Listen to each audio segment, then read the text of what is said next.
sini. Ini visi ke depan. Jadi saya tidak termasuk gagal roaming. Ada kawan-kawan saya yang gagal roaming, nikahnya sama teman SMA. Mau kuliahnya di Bandung kok ya balik lagi nyari istri ke Jogja se-alumni SMA 1 gitu.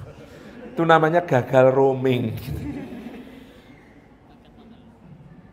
Allahu Akbar. Jadi persiapan yang kita perlukan menuju ke sana ini lebih penting daripada sekedar kapan dan siapa.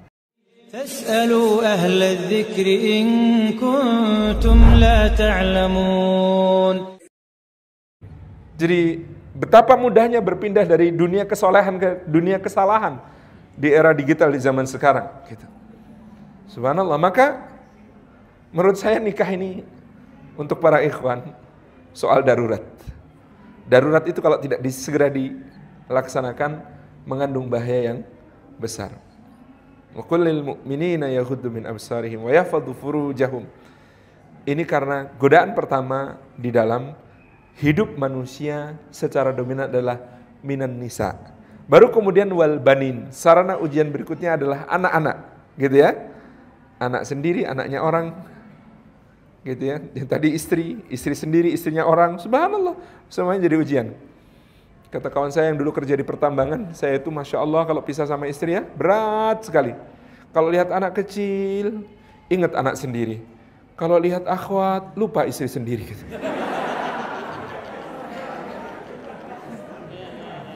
Ini tidak usah dicontoh ya, yang seperti ini. Subhanallah, jadi ini minan nisa wal banin. Gitu ya. Baru berikutnya akan bergulung-gulung ujian ini. Jadi bukan barisan, ini deret. Anda tahu bahasa matematika ya? Ini bukan barisan, ini deret. Jadi wanita, anak-anak itu bukan wanita dan anak-anak, tetapi wanita dan anak-anak gitu ya. Terus wal qanatiril muqantarah minadh dhahabi wal fiddah, dan harta yang banyak. Bukan dan harta yang banyak sebenarnya, dan wanita dan anak-anak dan harta yang banyak. Apalagi kalau bersekutu, makin ruwet lagi itu. Sudah barisan, sudah deret, diintegralkan pula. Serem kan ini? Ini yang bukan anak teknik ngerti gak ini? Sudah deret, diintegralkan pula. Makin ruwet gitu, makin rumit. Inilah ujian itu, tidak henti-hentinya. Kalau sudah berpikir tentang tabungan masa depan gitu ya, minad dhahabi wal fiddah itu, godaan ujian berikutnya wal khailil musawwamah, kendaraan pilihan. Waktu belum menikah, yang namanya kendaraan itu asal rodanya bisa muter nggak apa-apa gitu. Kalau sesudah itu mikirnya khailil musawwamah, kendaraan pilihan. Wal an'am, kemudian nyari-nyari investasi yang bisa beranak pinak. An'am, ternak. Lalu sesudah itu lindung nilai, gitu ya. Wal hars, mencari properti. Sesuatu yang jumlahnya tetap tapi nilainya naik terus. Wal hars, jadi sawah ladang, tanah. Jadi dulu itu iblis salah. Ya, iblis memang salah. Salah satu kesalahannya iblis adalah mengira api lebih baik daripada tanah. Padahal dari dulu harga korek segitu-gitu aja. Harga tanah naik terus. Subhanallah gitu ya. Maka kita ini harus seperti tanah, karena kita ini diciptakan Allah dari tanah. Nilai kita ini harus naik terus. Tidak boleh pancet, tidak boleh begitu-begitu saja. Sifatnya tanah itu lembut, sifatnya tanah itu tabah, sifatnya tanah itu subur, menumbuhkan dan mengembangkan sesuatu menjadi lebih baik, bahkan menghasilkan buah. Indah sekali. Jadi jadilah tanah, jangan jadi api yang membakar, yang merusak, yang menghancurkan, gitu ya. Dan karena yang disayang oleh Allah Subhanahu wa taala, jadi ujian ini bagaimana sikap kita? Setiap kali kita dilanda ujian ini dengan merasakan simpati ataupun cinta bahkan gitu ya kepada lawan jenis, kalau Anda jatuh cinta, yang perlu Anda pikirkan pertama adalah membangun rumah tangga. Setiap kali Anda jatuh cinta, maka yang harus Anda pikirkan pertama adalah membangun rumah tangga. Persiapan-persiapannya. Tidak harus dia, yang penting karena dia. Tidak harus dia, yang penting karena dia. Ini semboyan kita. Jadi seorang yang beriman kepada Allah, setiap kali jatuh cinta, Anda sudah berapa kali jatuh cinta? Dan cinta Anda biasanya cinta lokasi, cinlok. Waktu SMP ada yang paling keren, keren banget gitu. Lalu jatuh cinta gitu ya. Ternyata waktu masuk SMA yang paling keren di SMP itu tinggal satu di antara yang lain. Lalu ada yang paling keren di SMA. Ya Allah, yang masih itu lebih keren gitu kan. Ternyata waktu kuliah yang paling keren di SMA tinggal satu di antara yang lain. Apalagi kalau Anda meluaskan cakrawala pandangan Anda, bukan sekedar Tenggarong. Yang di Tenggarong ini nggak ada apa-apanya. Jadi kemana-mana gitu ya pandangan. Tapi itulah misteri jodoh. Ada seorang ikhwan kuliah S1 di Singapura. Di Singapura pengennya menikah dengan orang Singapura yang muslimah tapi Chinese gitu ya. Nyari, nggak ada yang mau.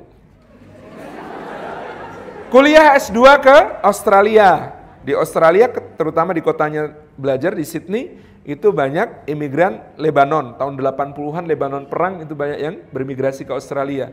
Dia pengen nikah dengan muslimah yang keturunan Lebanon gitu ya. Matanya biru, hijau, merah, macam-macam. Ternyata nggak ada yang mau. Kuliah S3-nya ke Jerman. Di Jerman pengennya menikah dengan muslimah Jerman yang keturunan Turki. Nggak ada yang mau juga. Pulang ke Indonesia nikah dengan tetangga sebelah. Loh, Allah Subhanahu wa taala meletakkan jodoh tidak akan tertukar. Allah Subhanahu wa taala meletakkan yang memang Allah Subhanahu wa taala anugerahkan kepada kita. Ini ujian. Jadi setiap kali terfikir jatuh cinta, saya dulu waktu SMA jumlah yang saya jatuh cintai kayaknya ada 18. Loh, kalau jatuh cinta jangan sedikit dong, yang banyak sekalian. Rugi kalau cuma sedikit. Jadi yang masuk kriteria siapa saja lah, itu jatuh cintai semuanya. Tetapi pikirkan, yang harus Anda pikirkan adalah bagaimana saya mempersiapkan diri dengan lebih baik, sehingga kalau Allah itu berkenan, maka Dia akan memberi kepada kita yang jauh lebih baik daripada semua yang ada di sini. Ini visi ke depan. Jadi saya tidak termasuk gagal roaming. Ada kawan-kawan saya yang gagal roaming, nikahnya sama teman SMA. Mau kuliahnya di Bandung kok ya balik lagi nyari istri ke Jogja se-alumni SMA 1 gitu. Itu namanya gagal roaming. Allahu Akbar. Jadi persiapan yang kita perlukan menuju ke sana ini lebih penting daripada sekedar kapan dan siapa. Jangankan soal nikah, soal kiamat aja begitu. Ada orang tanya kepada Nabi, ya Rasulullah, mata sa'ah, ya Rasulullah, kiamat kapan ya? Pertanyaan itu penting nggak? Penting, tapi Rasulullah memberi jawaban yang lebih penting, yaitu apa yang sudah kau siapkan untuk menghadapinya. Jadi tiap kali ada ketertarikan, maka segeralah persiapkan. Apa persiapannya? Yang pertama namanya persiapan ruhiyah. Yang kedua namanya persiapan saqafiyah. Yang ketiga namanya persiapan jasadiyah. Yang keempat namanya persiapan iktisadiyah. Yang kelima namanya persiapan ijtimaiyah. Susah ya istilahnya ya? Kita ubah. Yang pertama persiapan spiritual. Yang kedua persiapan intelektual, yang ketiga persiapan fisikal, yang keempat persiapan finansial, yang kelima persiapan sosial. Dapat ya istilahnya ya? Oke, yang pertama persiapan ruhiyah. Menuju pernikahan, soal ruhiyah itu sangat sensitif.